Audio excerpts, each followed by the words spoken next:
Salve, irmãos, na paz do Senhor. Estamos gravando mais um vídeo. Tema de hoje: todos nós nascemos com um propósito.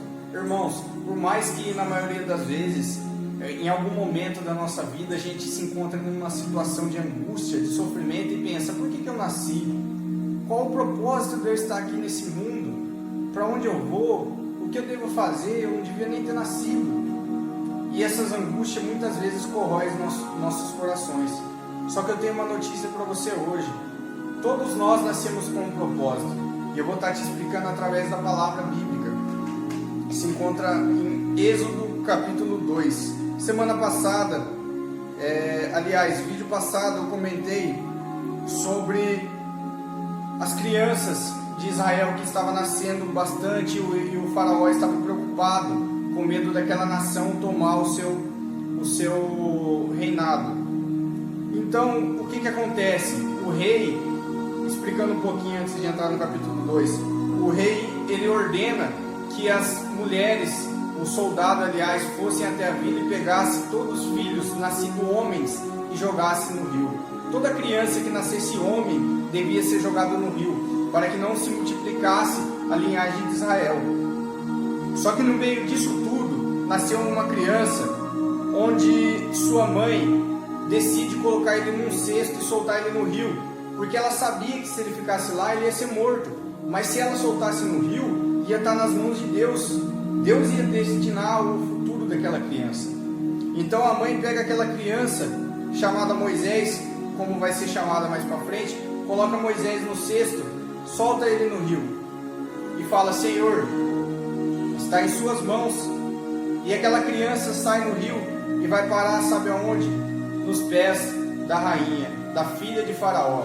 A filha de Faraó estava em outro ponto do rio, com as suas criadas, conforme vem falando na palavra aqui, Êxodo capítulo 2, versículo 2. Não podendo, porém, mais escondê-lo, que é a mãe de Moisés, tomou uma arca de juncos e a revestiu com betume e piche. Então, pondo nela o menino, a pôs nos juncos à margem do rio, ou seja, o que eu comentei, colocou ele no rio. E sua irmã ficou de longe para saber o que lhe havia de acontecer. A irmã de Moisés ficou de longe olhando toda aquela cena. E a filha de Faraó desceu a lavar-se no rio, e suas donzelas passeavam pela margem do rio.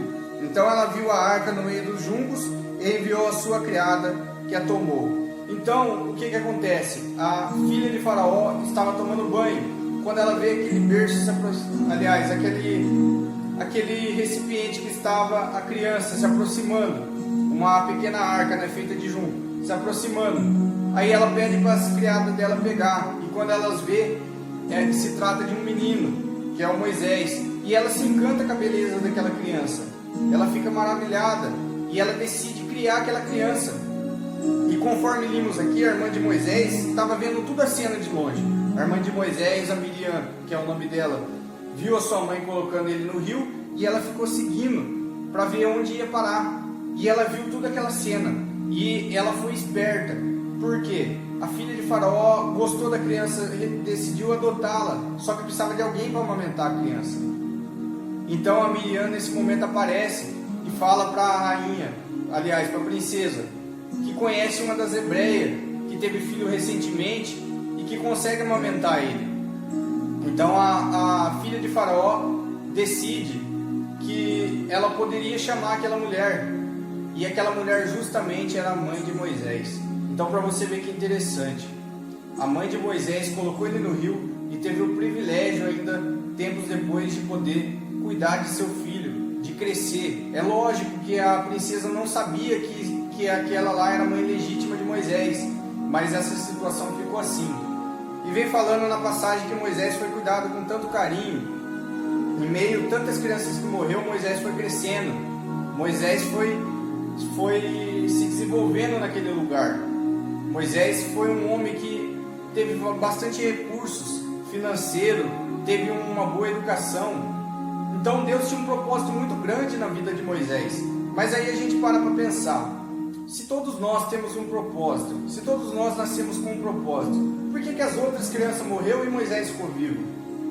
Aí eu falo para vocês, talvez aquelas crianças que Deus permitiu que morresse, que o faraó matasse, talvez aquelas crianças poderiam crescer, poderiam se tornar escravos e sofrer pro resto da vida.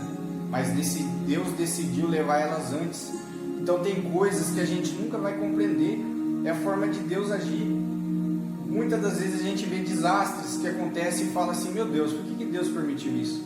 Mas às vezes a criança mais para frente poderia nem conhecer o nosso Deus, talvez a criança mais para frente poderia se envolver no mundo de crime, poderia acontecer algo terrível com ela.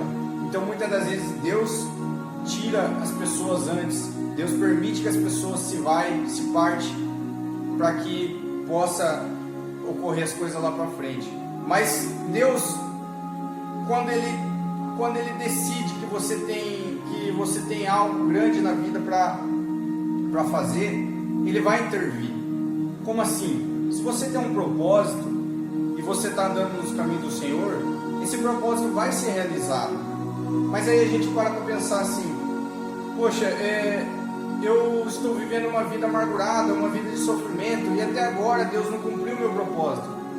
Mas o tempo de Deus é diferente do nosso. Às vezes Deus tem um plano para você lá na frente. Ah, mas aquela pessoa vive jogada na rua, a pessoa virou mendigo, a pessoa está num vício e nunca muda. Ou tem pessoas que morrem nessa situação. Por quê? Irmãos, muitas das vezes Deus não cumpre os propósitos que Ele tem na nossa vida por causa de nós mesmos. Porque Deus não cumpre um propósito na vida de alguém se a pessoa está no vício, se a pessoa está fazendo algo de errado. É claro que Ele dá oportunidades para que você saia dessa vida e siga Ele. É diferente uma coisa da outra. Ele dá uma oportunidade. Por exemplo, a pessoa está vivendo uma vida terrível, nas drogas, jogada. Mas Deus mostra uma oportunidade para ela conhecer Ele e largar tudo isso. Aí vai da pessoa. Se a pessoa não larga, se a pessoa tem essa oportunidade e não vai adiante, então Deus não realiza os propósitos, os projetos, os planos que Ele tem na vida. Então é dessa forma que Deus trabalha. E Deus trabalhou de uma forma muito grande de Moisés. Porque Moisés, mais para frente, ao decorrer de vários vídeos que eu vou gravar, vocês vão ver que coisa grandiosa que Moisés fez para aquele povo. E continuando na história, Moisés cresce com uma princesa. Moisés se torna filho dela, porque ela adota. Só que ele começa a ficar incomodado com o ambiente, incomodado com a situação. Ele vê que a vida dele não é ali. Num determinado momento ele sente isso.